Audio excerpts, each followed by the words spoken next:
Honourable ALDE chairs, colleagues and fellow ALDE members, thank you for giving me the honour to address the plenary session. I have enjoyed the Congress very much and I thank everyone for that. Our cooperation is valued and we have many results to show for it. Our work together can really make a difference for a better Europe. Our topic for the debate is innovation and the future of the CAP. It is an interesting time for the future of agriculture policy. The Commission policy and communication on the future of food and farming on Wednesday. This really starts the debate about what the future CAP should look like and what we should do more. I agree with many of the things the Commission has proposed. More subsidiarity to Member States and more strategic approach to the CAP are very welcome. We must now focus on making sure that simplification will indeed reach the farmers as well. We badly need a future CAP that brings less administrative burden for the farmer, the Member State and the Commission. Subsidiarity always Member States to choose the best ways to achieve the goals. That is something I support very much. But we must also make sure that the Member States have enough options available in their toolbox to build an effective support system. Subsidiarity without true options does not help. We must also be sure that agricultural production is possible in all areas and returns of the EU in the future as well. The CAP must provide areas with natural constraints with enough support to continue food production. We need agriculture in all regions of the EU because we need to produce food for us and the world. We also need rural areas with opportunities and jobs that attract young people. We need to make sure that CAP helps young farmers to set up a business. The young farmers who come to the sector are more educated than ever before, but there is simply too small a number of them. By helping young people, we often promote innovation and use new technologies as well. The final thing I want to focus on is the need for functioning markets. The producer needs a fair share of the profits of the food supply chain. This was clear from the Commissioner's public consulting this summer. 96% of answer said farmers' position should be improved. I am happy that the Commission has promised to come back with a proposal on this spring 2018. In addition, we need mandatory organic labelling in food. Mandatory, not voluntary. Transparency is a crucial part of functional markets. Everything I have paves the way for decent farmer income. Functioning market, good support system, innovation, and less administrative burden, it all means a farmer who can focus on farming. If we can achieve that, we will have made plenty of progress. Thank you very much.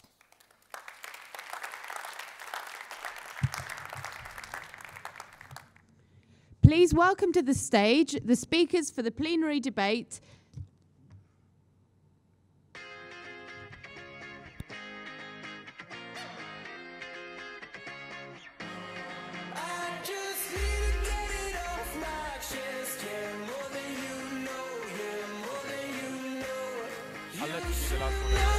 I'll let you be the last one anyhow.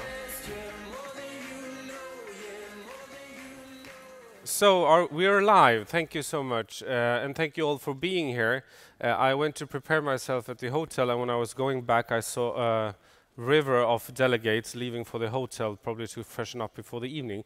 But glad to see so many of you here on this super important topic. As you do know, the Common Agricultural Policy is one of the biggest posts that we do administrate within the European Union, where we actually have a common, not only policy, but also a common economy to a wide extent. To talk about we are quite soon, the Commissioner was at the Agri Committee this week to present the outlines of the ideas from the Commission on the next CAP reform. The discussion will be lengthy and ongoing in the Member States countries, and try to see how we can provide a liberal answer to what the next CAP reform should be and what it should contain. We have included some dear friends in the panel. Of course, the Minister, and he will attend until 6:30. I've promised that his staff that he will be out so he doesn't miss his flight.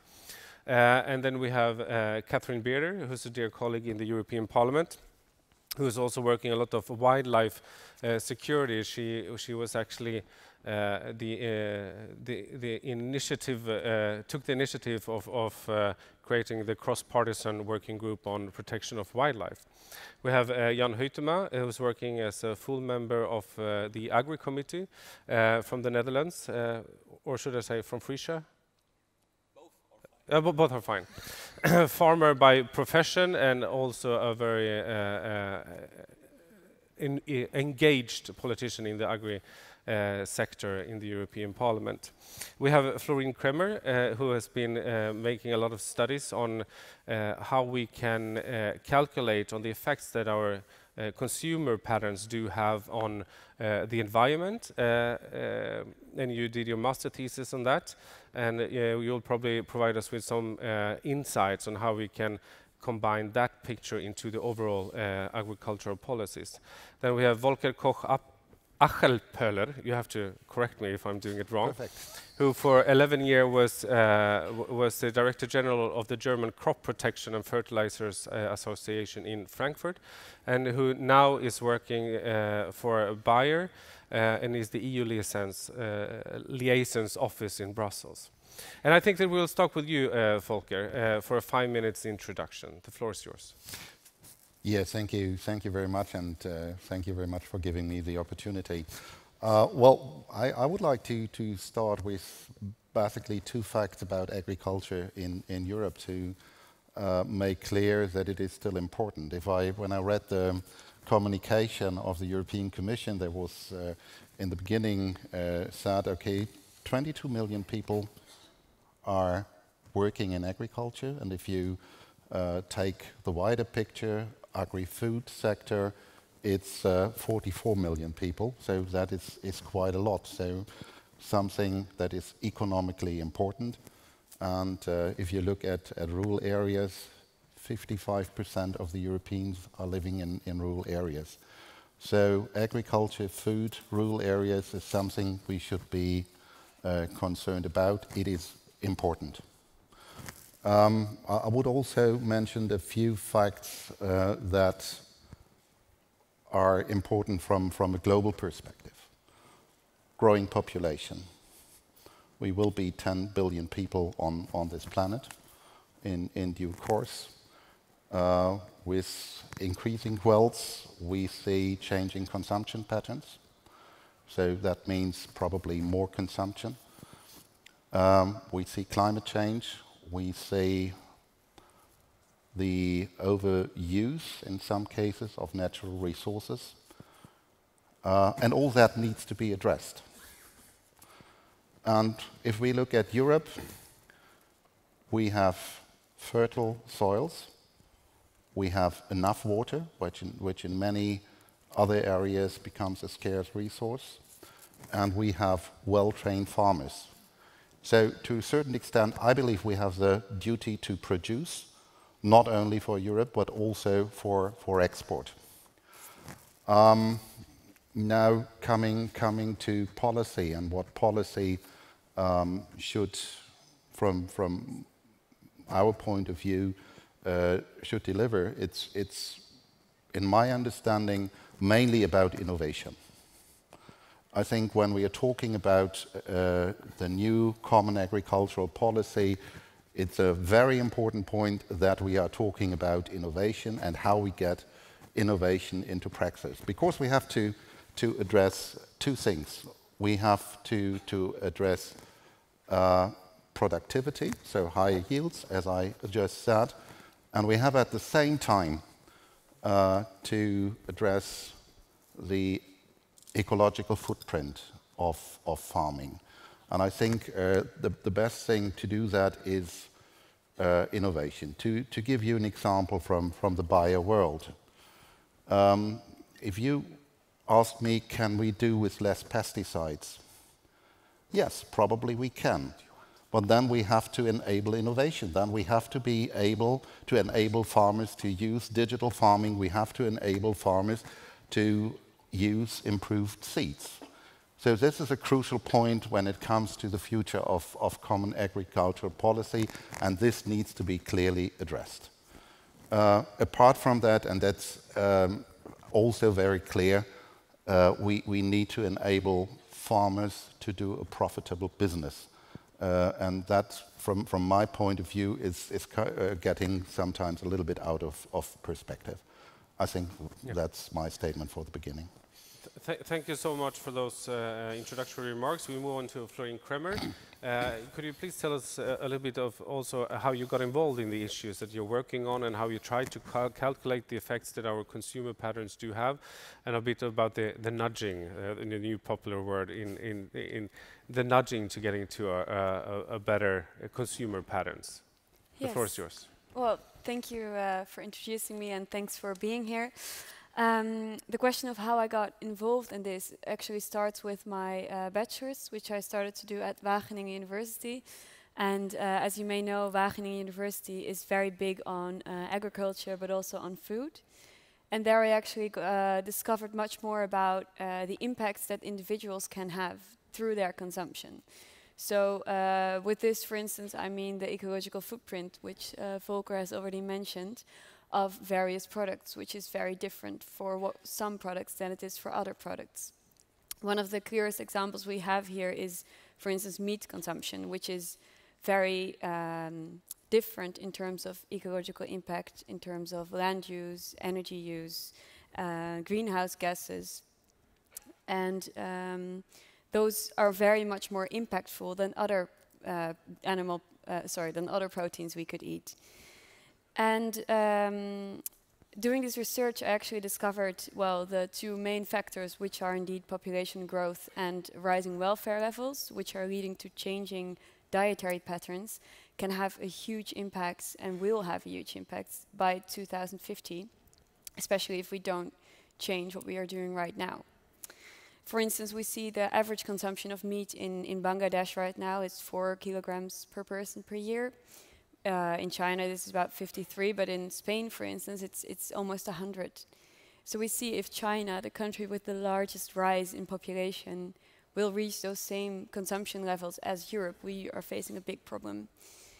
And I think the common agricultural policy comes in place in this, in the fact that we cannot expect farmers to solely carry responsibility for CO2 production and for the ecological impact they have. I think it's not only a production thing, rather it's also a consumption thing. And I think the main thing here, in order to solve these enormous problems is that we cannot do it in a single way. We need a holistic approach and integrate the whole value chain to work together with producers, food retailers, and consumers. So there's more understanding about both parties, and I think also together it's the only way you can find a solution. So look from from fork to farm, farm to fork, integrate the whole chain and find solutions together. Thank you so much, Jan Huitema. You will probably also be working on one of the files, I guess. We haven't distributed them, but you will be certainly closely involved in the process and in the work in the European Parliament. What would you say? What do you have to expect, and what would you say would be a liberal approach to the changes we're about to see? Yes, thank you. And sorry, Chair, but I wish to introduce myself a little bit better, if that's okay for you. Sure. So, good afternoon, everybody. My name is Jan Huitema. I'm a member of the European Parliament now for 3.5 years, full member of the Agri Committee and substitute member in the Environment Committee. I'm quite proud of that especially also in the Netherlands, quite a lot of people voted for me. But I'm maybe even more proud of that I'm a farmer, that I have a farm in the north of the Netherlands. We milk about 135 cows. And I see that sometimes we are getting more precious and also more rare. And I see, especially in the Netherlands, we have a lot of urbanization going on, and there is getting a gap between the rural area and the urban area, and also sometimes a misunderstanding and a miscommunication of agriculture and people and the consumer. We see, what I worried the most actually is that what I see that young farmers, so young people, they wish to take over their farm. They have to have a high risk financially. To take over the farm, it costs a lot of money. They have to deal with a lot of legislation, both from the European Union and national legislation. It's very bureaucratic. They see that there are some challenges for tomorrow, like was discussed by the previous panelist already. We have to produce better food with higher quality. We have to reduce our environmental impact. And they want to do it, especially young farmers, young people. They see the concern of the society and really want to do their utmost to tackle those and to come forward with solutions. But what I sometimes see now, especially in the last month, a lot of opinions in newspapers and television programs saying agriculture, the Dutch agriculture, for example, is a big problem for our world. And that is absolutely demotivating. Also those young farmers, those farmers that want to do their best, take the risk, want to do better. I see that as maybe even the biggest challenge that we have. And you see that people making a choice. Why should I become a farmer? I can go to Amsterdam, have just a normal job, weekends off, holidays, 2,000 euros net per month maybe to get. So my message here today is really have some respect for them, especially if they want to put some effort in doing better, and that we indeed have to be careful of not having a polarized debate, but come together. The farmers have to take into account the concerns of society, and other way around, society has to understand a little bit better what the farmer is already doing. Thank you, Jan.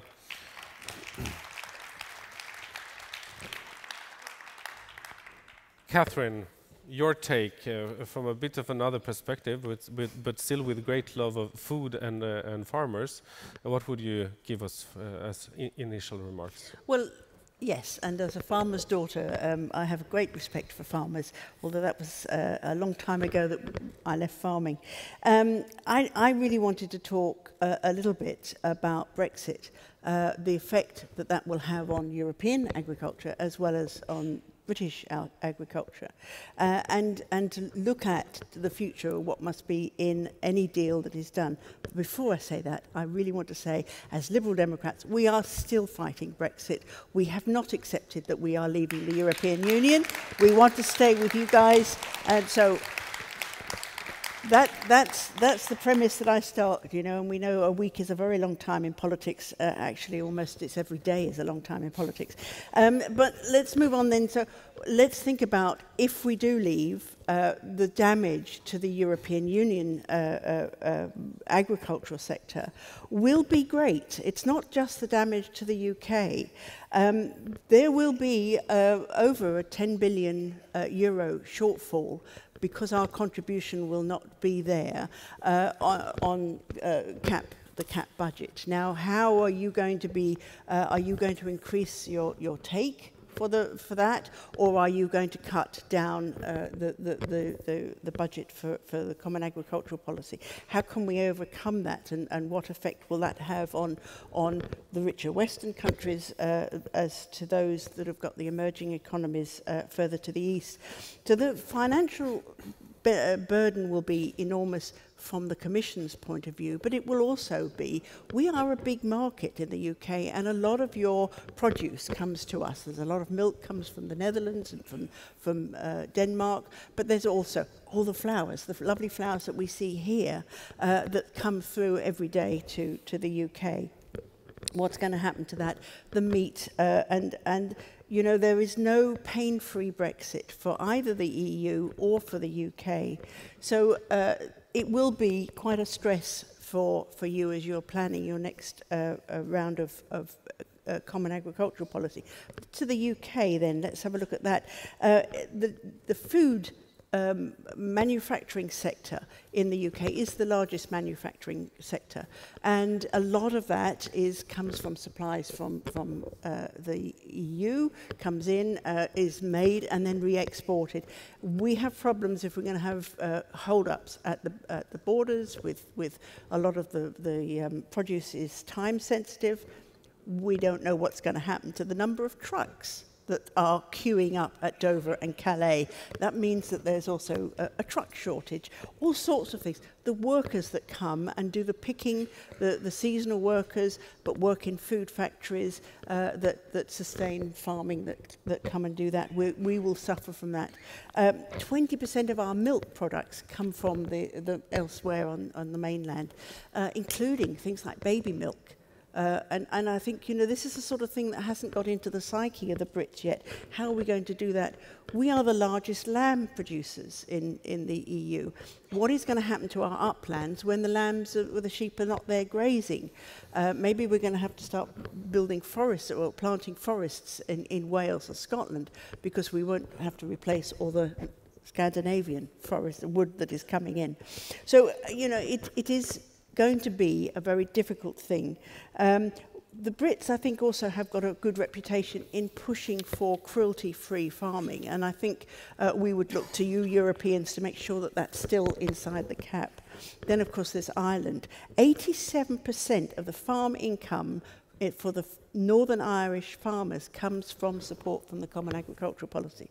That's a huge loss for them. And is the British government going to be able to afford that? And then there's the cross-border trade. And we know that the Irish will be even worse impacted on Brexit than even the Brits. So the real concerns is that one of the reasons for Brexit was they wanted to have a bonfire of regulations.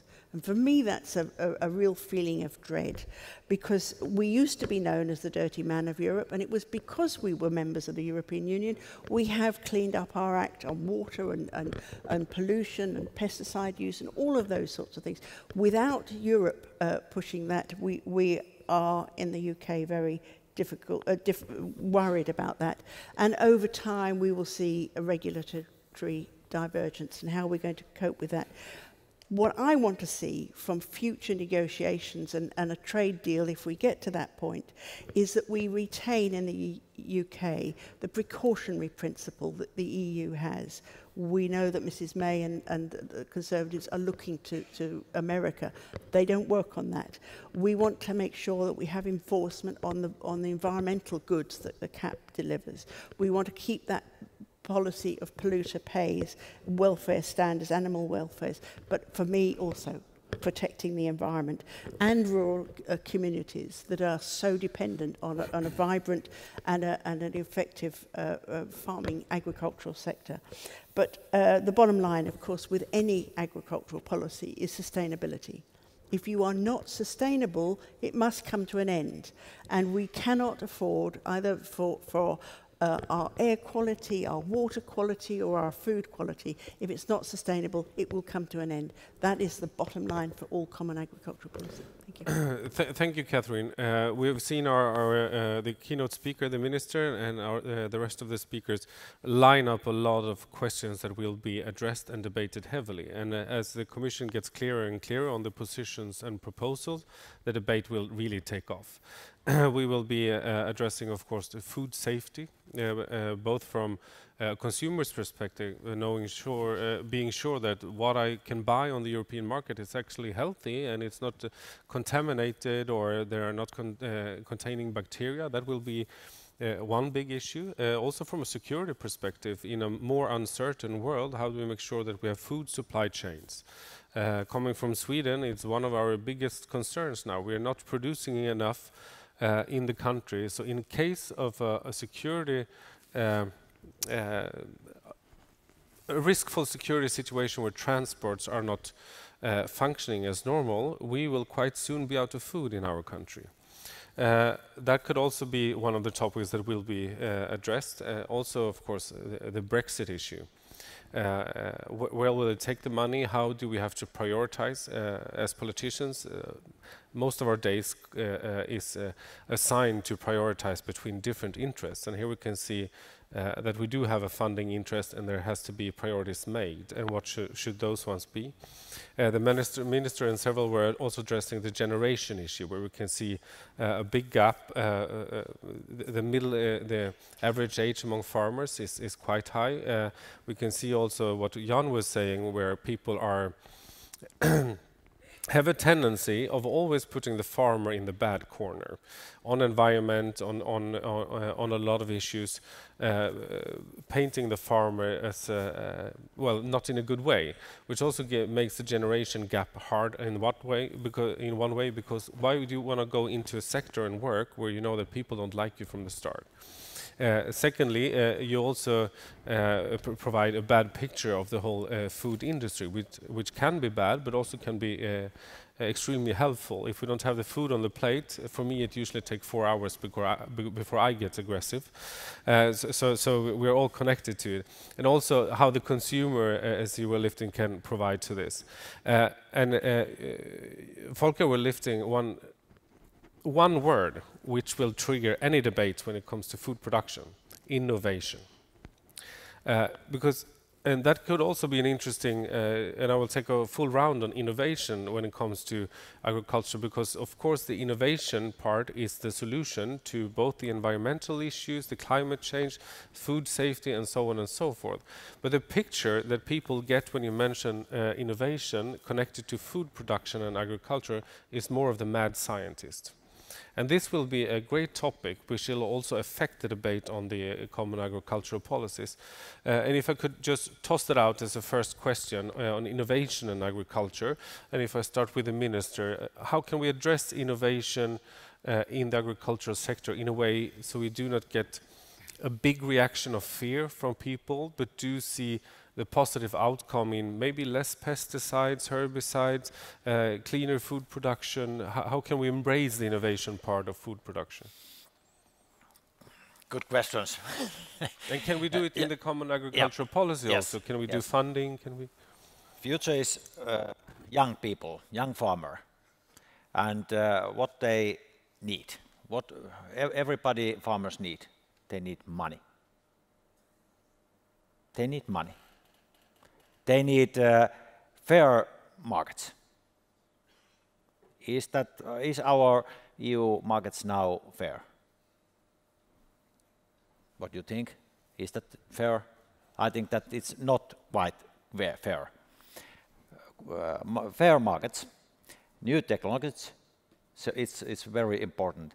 And our consumer, that you say, they want to know what food is. How safety it is, how makes climate change, how our animal welfare is, how is our environment, and so on. It's very, very big, big things. New technologies and new innovation is very important. I think that you want to know what we do in Finland. Of course we want. Yeah. For example, in Finland, many innovation growing, and this is, for example, grasshopper bread. Want you eat grasshopper bread? It's like little bit innovation, but it's very necessary. I think that is necessary in future. Not so much, not so big, but those innovation we need. Of course, technology is very, very, that you say, is very, very necessary for young people and everybody. I'm not so young, but I'm very technologic. Mikä on siis technologic suuntautunut? Oriented, yeah. Fine, thank you. Technology oriented. That's very good. If we move on to Catherine, you also mentioned the wildlife side, and we continuously in the Parliament see the debate between, and I think it's kind of a destructive debate we end up in quite often, between, let's say, the farming endorsing forces and then the wildlife endorsing forces. How do you address that situation under the umbrella of the CAP? Because of course wildlife is a big part of the whole rural communities. We know that most of the wildlife is there. Still, we see the tendency of the total clash the whole time. Is there a way of avoiding it, or bridging it? I think if you talk to farmers, you will find that they recognise that things are changing on their farms, and they are just as worried. But it is very. It depends on the type of farming you're doing and whether you recognise that. I think if you've got an intensive animal unit or whatever, you're not walking down the wilder areas so that you see. I mean, we've heard this in the last couple of months, the catastrophic drop in insects. Now, okay, so that's nice, so we don't get bitten by the mosquitoes quite so much, or the moths don't get all over the front of our cars, but they are doing a huge job of keeping the biosphere healthy and productive. And without that, eventually you will have the knock-on to all farming. And so we have to look, and I think it's something that in the next round of CAP that we're looking at, we're going to have to look at GM. And face that, because it has such a frightening connotation, and the Europeans don't like it. But actually, if you can breed it into some of your plants, pest resistance or different sorts of, so that they're not growing so much stalks, so they have shorter stalks, and modify that genetically, you can cut down on your pesticide use. Sorry, we might not be buying quite so much pesticide, but it's better for the countryside, better for the insects, and doing that. And I think that is probably the big issue that we're going to have to get round. I'm always talking, when I'm talking to scientists and saying, look, can we have a different word for GM? Because GM is very frightening to Europeans, just as incinerators used to be. Once we started talking about energy from waste, it suddenly becomes slightly more acceptable to the general public. We need to be looking at good GM. There's bad GM, but we need to have it properly regulated. And I think that is one of the real innovations. We cannot continue to keep destroying the ecosystem. It's what sustains life on this planet. And the farmers will be able to survive a long time, but eventually even farming will collapse if we don't have the wild natural resources to support it. Yes, well, I'm very glad that you're so positive and open-minded in GM technology. Just to go a little bit back, I think as long as we're having agriculture, we're improving our farms. Especially, I think there are very nice examples of high-tech going on in agriculture already nowadays. Sometimes people have the picture of agriculture 40 years ago. That's absolutely not the case anymore. In the Netherlands, for example, the dairy cows are milked by a milk robot, and that technology is used from NASA. In my iPhone, I have all my cows on my farm. They are equipped, so to say, with, and yours as well, with activity. Do they reply when you email them? If I'm doing a bad job here on the stage, they will, absolutely. But they are all equipped with activity trackers. I know exactly what they are doing, how they are feeling. Technology is there, a very nice tool for that. And then I can, before I have to cure them, I can prevent that they are getting ill, that they have the right feeding. I know how much milk they are producing, and I can then calculate, the computer's calculating what kind of feed they do need. So that's even with precision agriculture, and maybe you will say something about it, we can reduce the human failure out of it, and we know exactly what is needed, so having a better management tool. Also that it's not needed anymore to have a full field spraying of plant protection materials, but only for the single individual plant with a drone or whatever, with something. Those techniques are already available.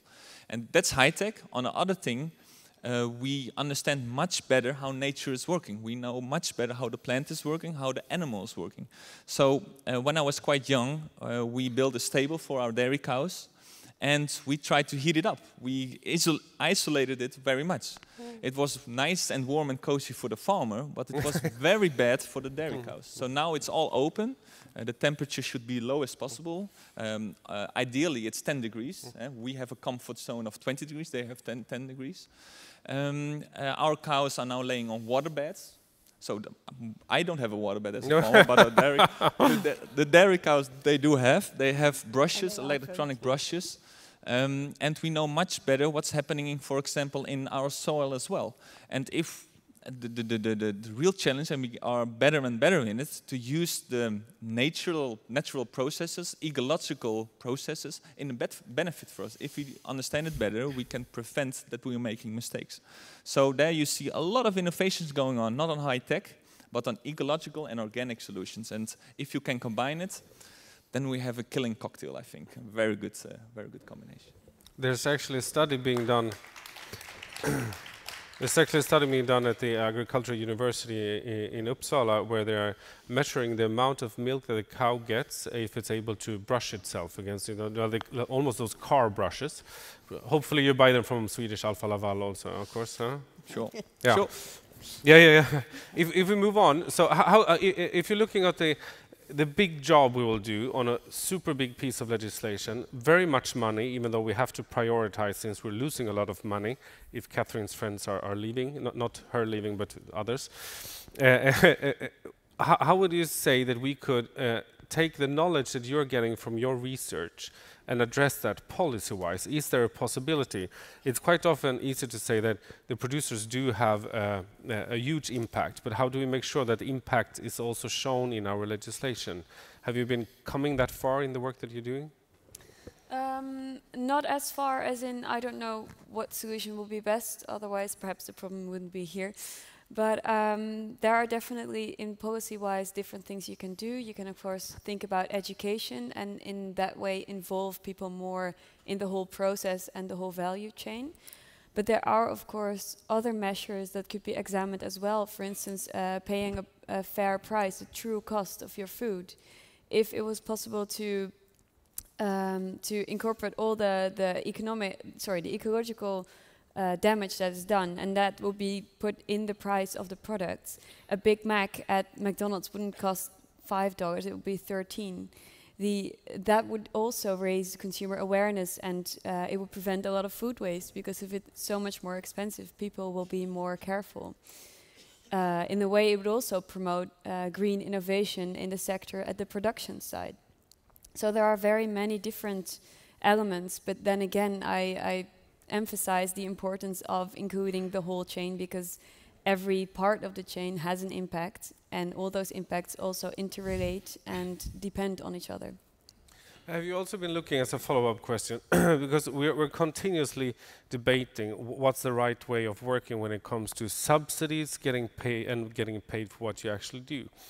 And if you're involving the consumer, enlightening the consumer to make the choice of his own, of course that would include the consumer paying a bit more, the right price, but also making sure that the farmer gets the right pay. Today we are, by our subsidies, involving politics into making a lot of choices for the consumer, which we have made from a political preference point of view. But do you see a way of actually open up a bigger market where the farmer gets more paid for producing exactly what the consumer want? Could it be an opening to also addressing the sustainability issue? I think, if I understand your question correctly, that it's important that that the producer looks very much at the demand, because right now we see a lot of food waste and farmers missing a lot of income because supermarkets demand a certain level of products and then don't take all that when the time is there. So they lose a lot of their yield actually, which is just wasted. So in that sense, there could be a much more efficiency there if the demand and the supply would be more equal in that sense. Sorry, the rest of the question. Well, basically, have you seen anything in your research that tells you that the consumer is ready to make a bigger choice and the consumer is ready to pay for the right choice? I think that matter is very complicated, because I don't think people are aware of the true costs of their food. I think people really don't know how much it's worth. If you think milk comes from the packet in the supermarket and you have no idea what it's worth, probably you're not willing to spend more on it. I think that's a very big issue we are facing right now, because if you're used to very, very low prices of conventional agriculture right now, and you compare it to organic agriculture, which usually is a higher cost for the consumer, you usually see quite a lot of resistance there. And I think that's mainly based on unawareness and a lack of information for the consumer. Because if they were aware, then maybe that would be a very different, and people would be willing to pay. Thank you. Volker, when it comes to innovation, I believe your company that you're representing is hoping a lot on the CAP. What would you see as an important piece of the CAP to promote innovation? How could that be formed into policies that we can work on to make sure that we reach sustainability goals, food security, also not frightening people with technologies that has been mentioned before, also addressing pesticides and herbicides? Yeah, well, I would like to come back to the point that we have good instruments. We have new breeding technologies, that was said. We have digital farming that can address also environmental issues, and at the end of the day. Imagine you have a camera that is linked to the sprayer and sees where the weed is, and then the sprayer only sprays where the weed is. So there is potential to do things better, and I believe we can use a common agricultural policy to get these innovations into the market, and I believe the common agricultural policy should support that. But if I may, I would like to do two other remarks. One is on innovation from a broader regulatory point of view. What we as a company need, of course, is predictability and its workability of regulations at the end of the day. We have nothing against tough rules, but it must be predictable for us. If we invest in a new chemical, we invest about 250 million euros, and it takes 10 years. So you won't have some security or some planning security in that process. Acceptance, another thing we strived in this debate, acceptance of new technologies, and I believe it's a very important point, and we have also to look at ourselves as an industry or as agricultural sector as well. I think we have to do more on communication. We have to explain better what we are doing and why we are doing that. And we as Bayer have taken a first step. We have said, okay, we will become more transparent. So we had that always in the glyphosate debate that it was said, well, industry is not open on the studies they are doing. So we have decided that we will make all safety-related studies public, so that people who are interested can look into that. A last point, a precautionary principle. We as industry are not against the precautionary principle, to make that very clear. On the other hand, what we would like to see is a kind of innovation principle. So if we are doing new legislation, that we are looking into what does it mean for innovation. Innovation, as we, I believe, all agree, is very important to bring agriculture forward. So I think we should take into account from the very beginning of the regulatory process, what does regulation, new regulation, means for innovation. Thank you so much. Jan, I see you. Yes, I see you. thanks. I see Catherine. But it's getting time for the minister to leave. So I will do like this. We'll give the minister the floor to say a final remark. We will take your two interventions, and then I think we're ready to open the floor also for question. And do prepare your questions. You have a very distinguished panel. They will all be working towards the new CAP in their different capacities and with different positions. So prepare your questions, and first we give the last round to the minister before we have to leave. Thank you very much. It's very interesting to hear what you say. Food is also business, and I think that everyone young farmer thinks so. This is also business,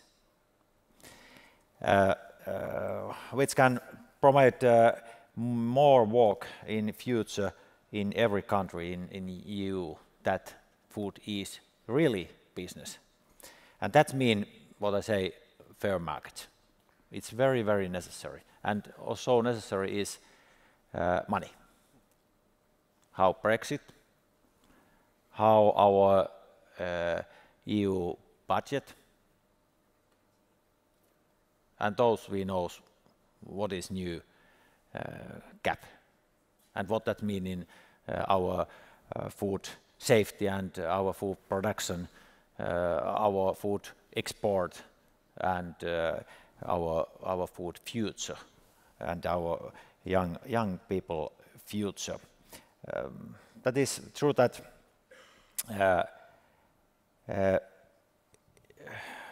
our consumer needs more information, then she or he can make the decisions, of course.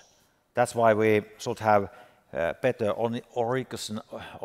original label in EU.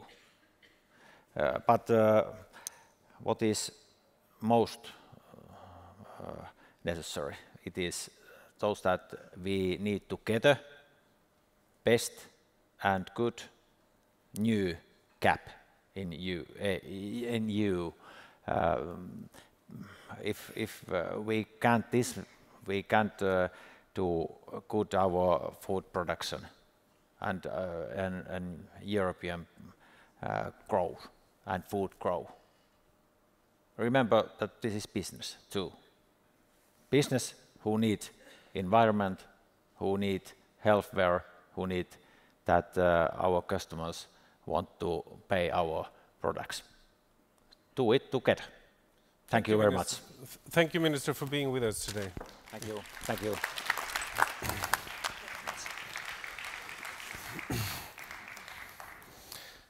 And now, dear colleagues, I will have to eat this probably in the group meetings for 2 coming weeks because I had you wait. Jan was first and then Catherine. No, sorry, yes. Yeah. Now on innovation, and you were asking what is a big barrier for innovation.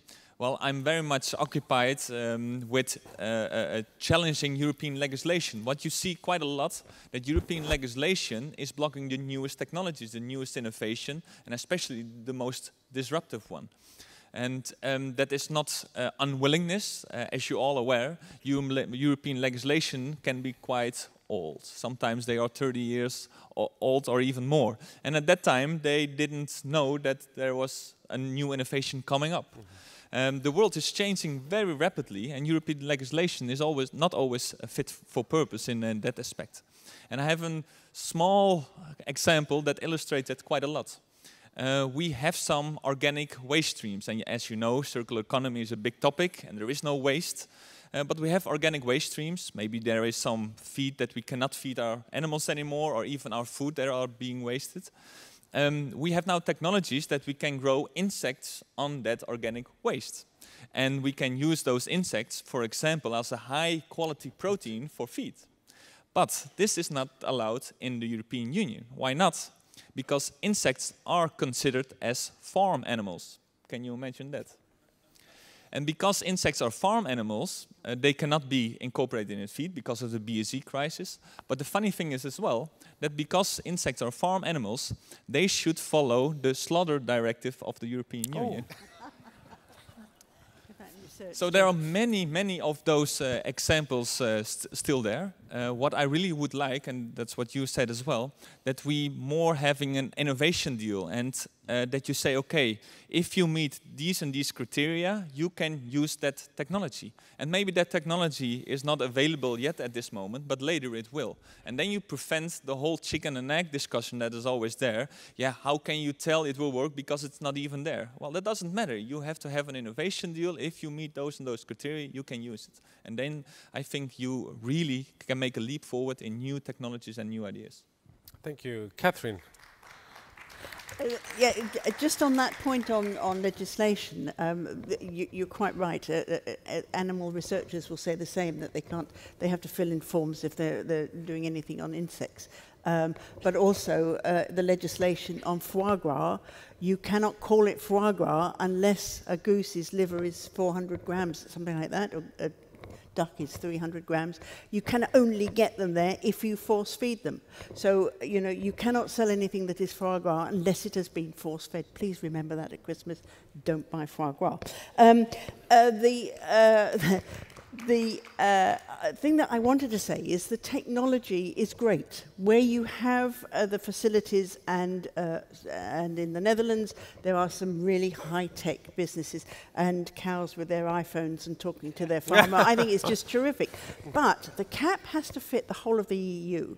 And you'll have down in Italy farmers with 20 olive trees and a couple of pigs underneath, and the cap has to fit them. You have pastoral farmers in Romania, and the cap has to fit them, because if they stop farming in the way that they have traditionally farmed, then the whole ecosystem, the wildlife around that, oak trees cannot grow in forests. They need open, what they call open woodland. So I think technology is great where it's sustainable, but there are huge areas of the European continent where it is not sustainable to put high tech in there, and you need those protections to protect the areas that are vanishing fast and are absolutely key to maintaining a healthy ecosystem, because without a healthy ecosystem, you don't have healthy people as well.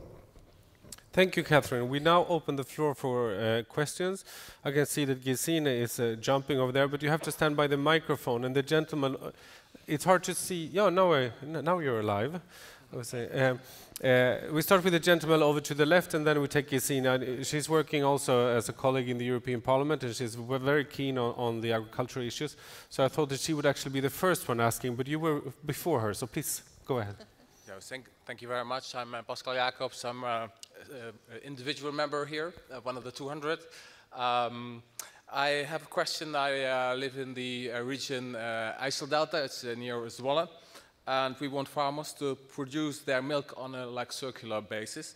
However, if they do or try to, they are punished by phosphate, for instance, phosphate regulation. So standard regulation obstructs the development of circular and biological agriculture, in fact.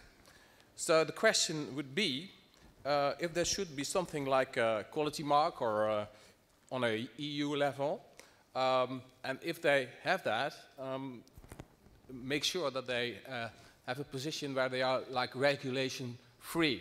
So we make a kind of level playing field for ecology, for biological and sustainable agriculture.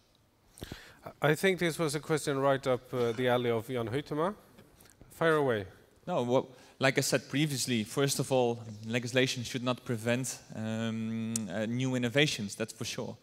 Second, I think we have to make a distinction as well between measures and the form of agriculture and what you want to reach.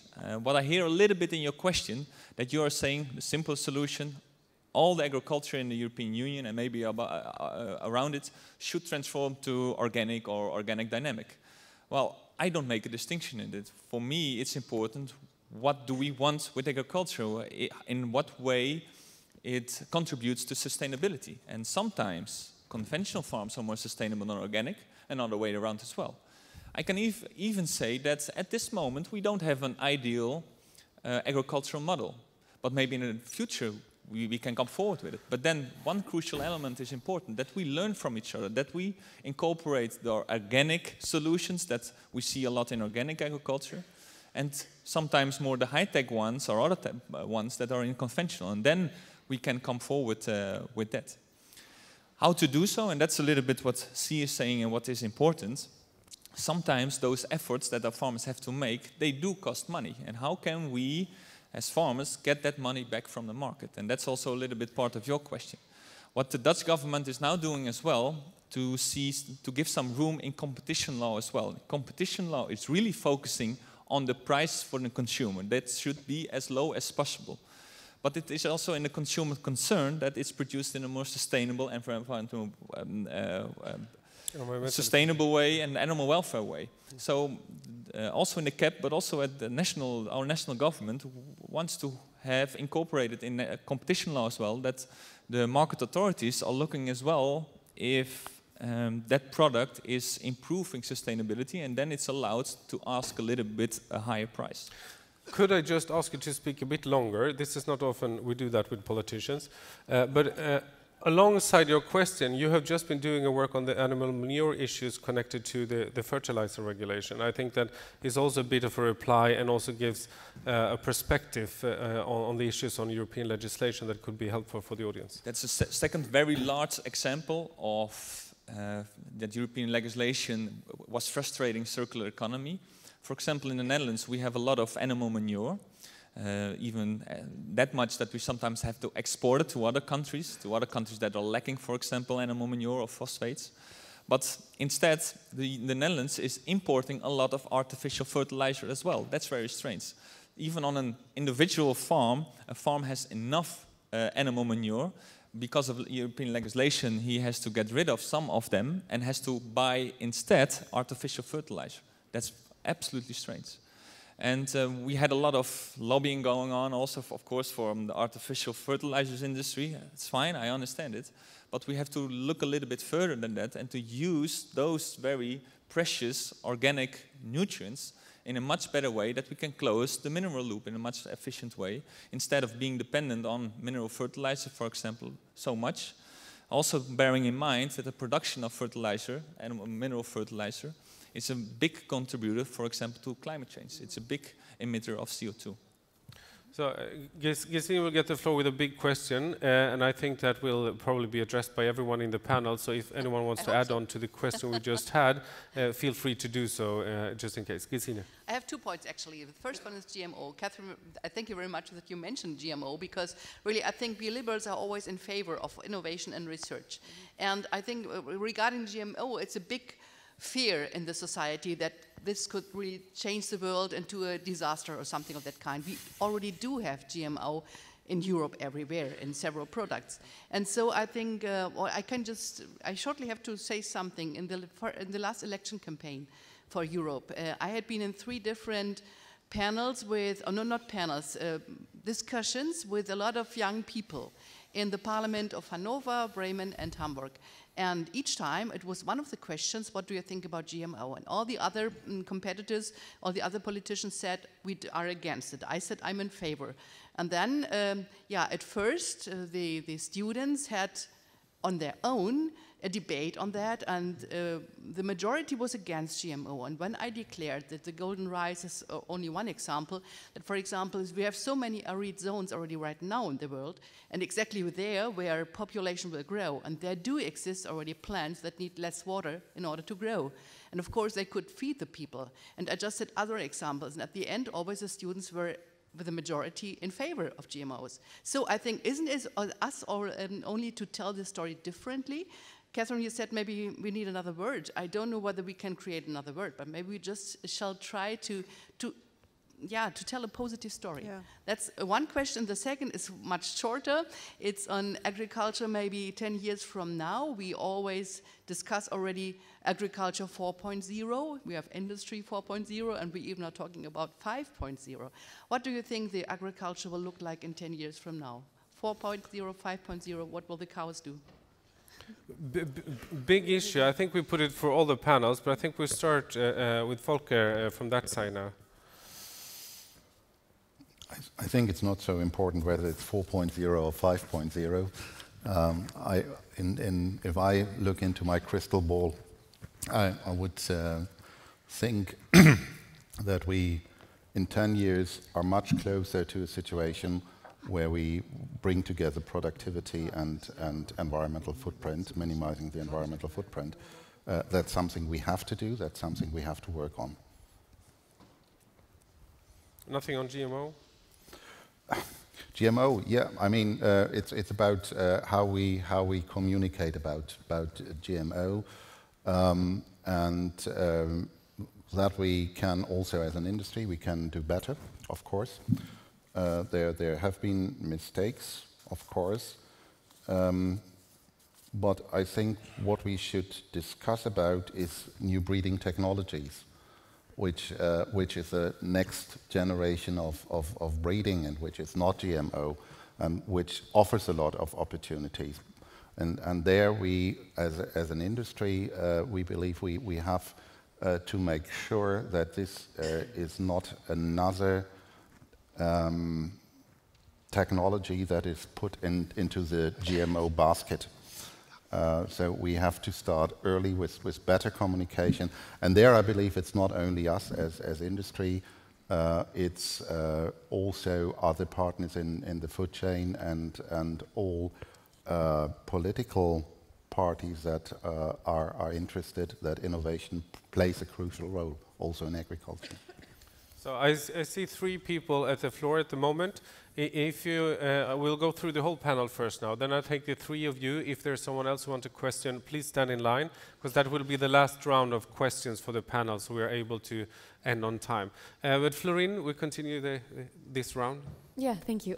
First of all, your questions on GMO. I think it's important to realize why people are afraid of GMOs, and I think food is one of the very few things, especially in modern society, that we still consume that connects body and mind. It's an embodied thing. As soon as you eat, it connects the two. And in that sense, I think it makes sense that people are afraid of something they are not aware of.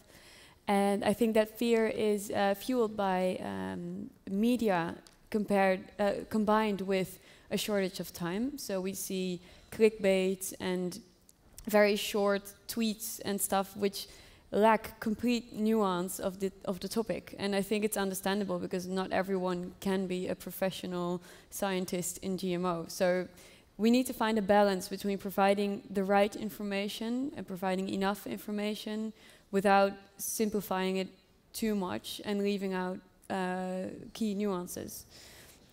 I think companies can also play a role here with transparency, but also research is a very important thing, because some fair points on GMOs may be what are the health issues for the long term, and because you can't test on humans, you really don't know. So I think research can play an important role there as well.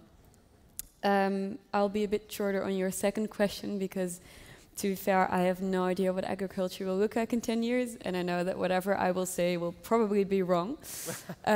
But I can say what I hope, which is that the gap that I've mentioned so many times between consumers and producers will be at least a bit more close than it is now, and that there will be more understanding and appreciation on both sides of the chain. Thank you, Jan. I agree with that completely. Second, on the GMO discussion, well, what you see, like with other things, 95% is emotion, and then 5% are the facts. And first of all, emotions makes you making an opinion, and then you're looking for the facts that are fit that picture. So we always have to take into account that emotion and also sometimes use it. For example, you were saying, yeah, GMOs, that is so much under pressure because we're eating it. True, but we are eating a lot of medicines as well, and they are used by GMOs too. But then it's very clear what's in it for the consumer. Like you said in the working group, it's very clear that what's in it for the consumer. It's life-saving or it's treating your disease. And with food, that's not always clear. So you have to make the communication why it is important for the consumer. Now, on GMOs, I think the old-fashioned GMOs is not anymore, I think, into the debate. And especially also it's having ethical discussions because you are combining, for example, a tomato plant with a potato plant. You're making new food and new species. You're playing for God. But with new breeding techniques, you are not. You're only speeding up classical breeding. And we made, I think, as agriculture sector, a mistake that we are breeding only for taste, for production, but we forget about the natural defense mechanisms of a plant for insects, for other pests and plagues. And with those new breeding techniques, we can very fast incorporate with classical breeding those new defense mechanisms. So it's a very nice ecological solution that we should embrace and enhance, but then we have to explain why it is such a terrific idea. Catherine. Yeah, I think you have to recognise why people are frightened of GMO, and I think with the history of BSE and some other mistakes that have been made in mass food production. But plants have always been bred to be better. I mean, what we grow now is nothing like the wild varieties that were there thousands of years ago. So we've been busily improving animals. And I think we need to be looking at the science, to be making sure that the science is good, that we're not mixing species, we're not putting beef genes into tomatoes. All that's the sort of the crazy side, that the regulations are good and tight and are protecting the consumer there. And I think we have to look at how we're discussing it. It's not a case of GMO is good for you, but look, we have a catastrophic decline in insects. How are we going to stop that and still produce food? And that means that maybe we can innovative plant breeding to protect against that. So I think it's a discussion we have to have with the public, because Europe is going to be more reliant on foods. Common agricultural policy was invented for food support because Europe was short of food. We've gone past that, but we are facing climate change. We may need to be supporting agriculture because food is less secure.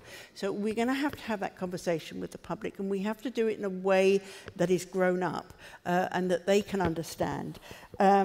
So that is something I hope that we really need to be discussing. I don't think we, at this point, need to come down on one side or the other, but we have to have that discussion before it comes to common agricultural policy. Future of farming? Well, in how many years' times did you say? 10, 15, 20 years? I hope there will be far more women in farming. I know that there will be farmers at 2 o'clock in the morning when it's freezing and it's pouring with rain trying to calve cows. There will be farmers out there looking at the sunrise and thinking, gosh, this is the best place on the planet to be. There will be much more technology, but you cannot beat being out there on the farm in person. Eastern Europe has empty villages where the young people have left, and Jan is absolutely right. We have to make sure that young people can get into farming, and that is a real challenge for all of us. But you cannot beat being out there in the fields when the weather's nice, even when it's nasty. So we now have a little of a dilemma. 15 minutes to go, 6 strong questions on the table. I will start with the gentleman up to the left. You've been waiting the longest. And I will take all the questions. And then, guys, I will not ask you to be long in the answers, but still address all 6 of the questions. You will fix that, okay? Gentleman far up to the left. Thank you very much. Wim van Ekelen from the Netherlands. I found this panel very interesting, and I wish you well. But I have a short-term question, and that is the size of the budget of the Common Agricultural Policy. We have heard the gap which will be created by Brexit, and then I understand your preference for innovation, but what exactly will you say during the next elections for the European Parliament about the size of the CAP budget? Will it have to go partly in innovation? And then you have to be clear how it will relate to innovation in other areas? Or do you have a better argument? Thank you so much. We take down to the left. So first of all, I want to thank you for a very interesting discussion and say that I truly respect the work of all European farmers. My question is regarding the consumer side. So the Finnish agriculture minister was earlier mentioning the newest Finnish innovation, the cricket bread, high-protein cricket bread, and also our second speaker here, Florine, was mentioning the impact of meat. And my question is, what solutions do you think would be good to affect consumers to consume less meat? And how can this be done by providing an example? And the reason I'm asking this last question is particularly because I was very surprised that there was no single vegetarian food option yesterday here at the reception. Whoa. Thank you. Thank you. Next after you, we take all 6 at once, so we'll go up. I'm David Chalmers. I'm from the Lib Dems in the UK. I'm from an area in the UK called Torridge and West Devon. It's one of the most rural parts of the country, very heavily dependent upon agriculture. And I return to the question about Brexit. The farmers are saying to me, one of the worst things that they fear is insecurity and uncertainty. And this is exactly what Brexit is putting to them. Catherine mentioned some of the issues around trade deals, whether they will be able to, if we leave, will they be able to have access to the customs union, the single market, sending their livestock and being able to sell their products into those areas, and also with the trade deals, the unfair competition they would have from the US and Australia. All those things are there, and farmers are saying to me at the moment they're not sure what to do from one year to the next and how to plan. But what we're already starting to see is that there is an issue with people actually being able to work on the farms. And this could sort of tie in with what you were saying about innovation. And I think that farmers are already going to be start looking in my area how to sort of make, to deal with that sort of shortage in actual supply of people working on the farms. So whether if we remain or we leave, this is still going to have a huge impact upon my area, and I would like to sort of comment on what you think, how that might go forward. Thank you. Thank you. Next question. Luc Guimond from Switzerland, FDP Switzerland. I'm an agronomist by training, and I'm also a consumer. So my question is a little bit on the same side as this lady that just talked about consumerism. My concern is GMOs, of course.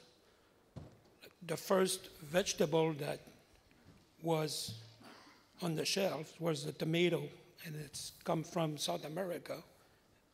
It grows naturally in South America. It became the first vegetable, GMO, that we were consuming. The first animal was salmon with fish farms. That was the first animal that we consumed as a GMO.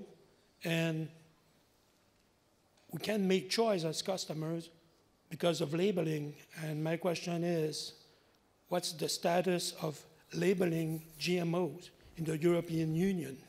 Are you still working on having labeling, or is it just something that would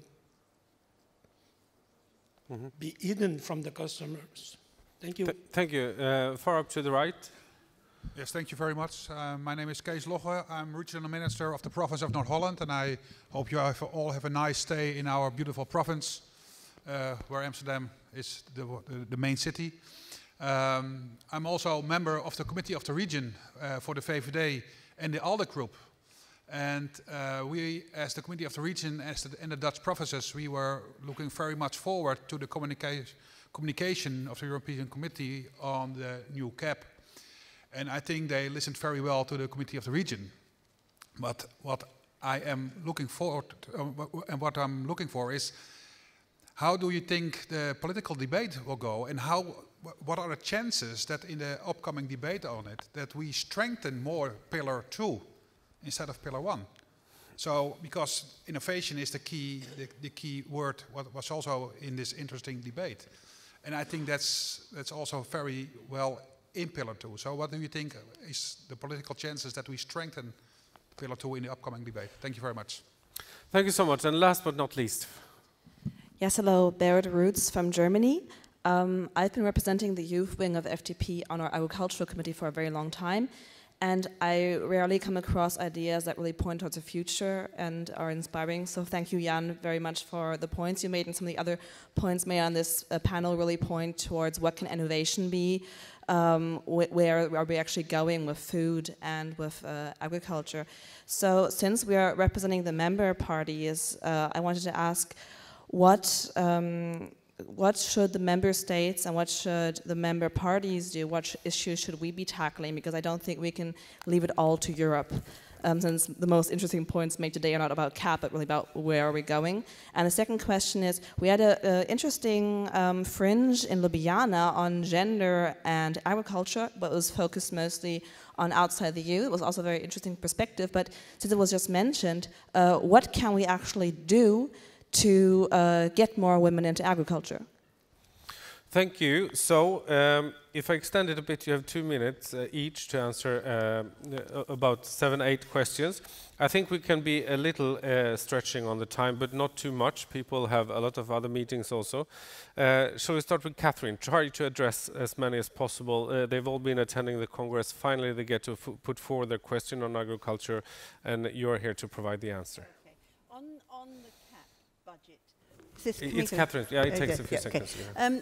On the CAP budget, it is going to be difficult because if the UK leaves, we are net contributors, so it's going to be difficult. And I think we have to say to consumers, you can either pay the real cost of food, or you can pay through your tax and subsidise the farmers. And it's a case of, you know, if you don't subsidise the farmers, you're going to have to pay more.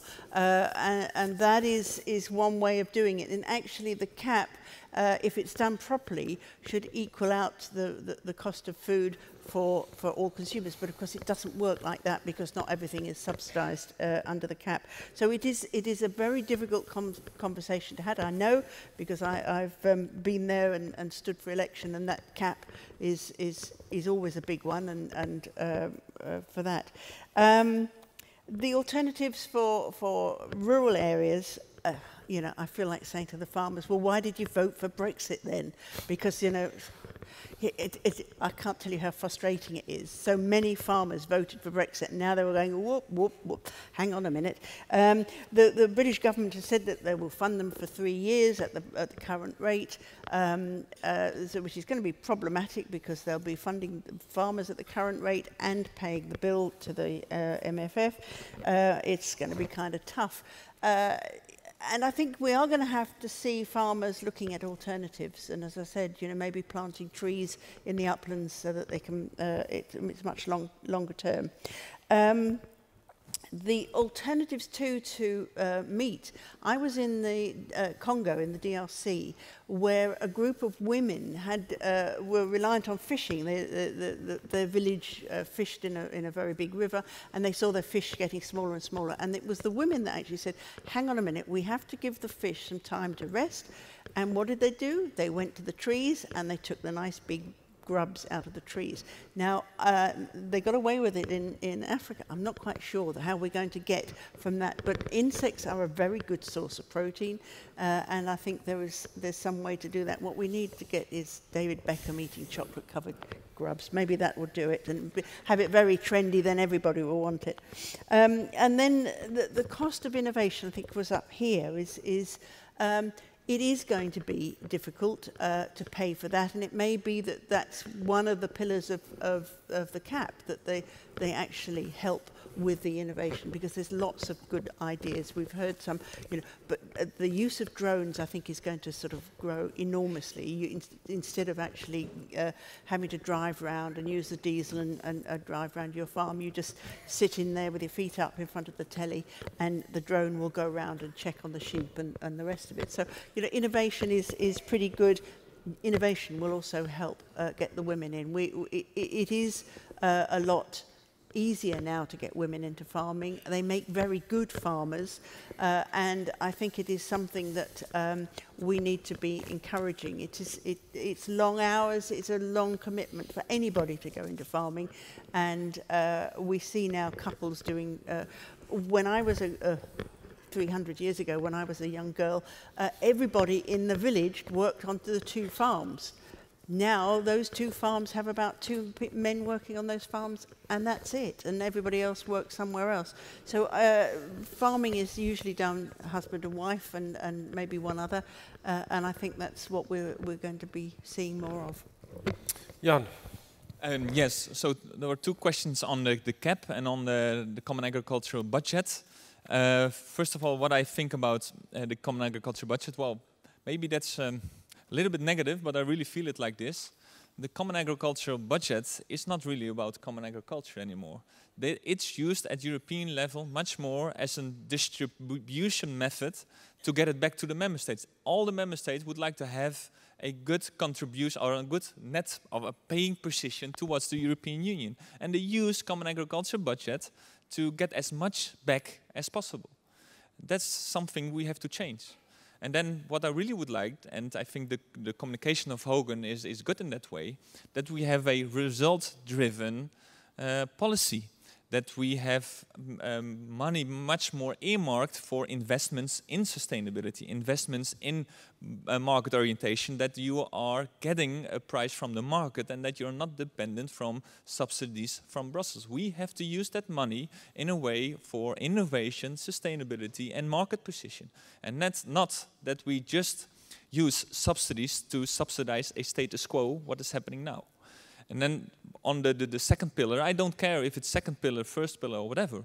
I think what you mean with your question is second pillar is much more result-driven than, for example, the first pillar, that is a direct income support. And I fully agree. We should learn from the second pillar much more, that we shift and that we use the money indeed to invest in tackling the challenges that we face tomorrow. Then on the meat issue and if we should change consumer behavior. Well, to be very frank, I'm a liberal and I really don't want that the government is making decisions for myself. I want to be informed, and on the basis of that I have the responsibility myself to make the proper decision. On meat, yes, it has an effect on climate change, and well, the consumer should know that. But so does traveling to Japan, for example, even much more. Do you feel that the government should say as well, you can't take the plane anymore? And then there's a discussion, should we do as Europeans something about it? Well, if you really want to change consumer behavior by taxes, that's an utopia. We don't have anything to say on taxes so whatsoever. And that will not change for, I think, the coming 20 years. Then there was a question, I think, on GMOs and labeling. The tricky one is GMOs, and I already mentioned, it's more the new breeding techniques. They are so much advanced that you cannot see the difference between a tomato produced by new breeding techniques or really conventional breeding. And those products are coming to the European Union. So also there, I don't see how you can ever label it because you cannot test it. And then you can maybe ask other countries, well, they have to have the controls, but you cannot peer review it. So that's very, very difficult. Thank you so much, Florine. Thank you.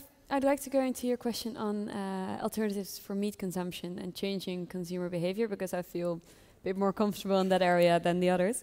Jan, I think you've already mentioned a key issue here, which is that people want to be able to make their own choice, especially at a Liberal Congress, I should emphasize that, I think. So there are really, I've identified 3 main ways. So you can either educate, or through monetary incentives, or through providing alternatives. To start with education, I think providing information is very important, but it's also important to keep in mind that it's difficult and it takes time to change habits. So to help people make that choice, you could use labeling or nudging, which is pushing people towards the right choice, but leaving them the choice. And also this includes showing that it's actually nice to eat without meat, because people are very often unaware on how to cook in such a manner. And I think there we can also improve. And like you said, in events like this, if there is a vegetarian option which is very tasty and people don't miss the meat, I think that's very important in showing people that it is possible to change your habits. Then a monetary incentive might be a meat tax, but as mentioned, that's, I'm not sure yet what that has for a potential and how realistic that is, but hopefully after my master thesis I can inform you more on this. And last but not least, the alternatives. There is a lot of work going on also from big companies like Unilever, for instance, on laboratory meat, which I forgot the English term for, but it has a different name, which hopefully will provide the same taste and texture, so people don't have to change their habits. They can simply eat that.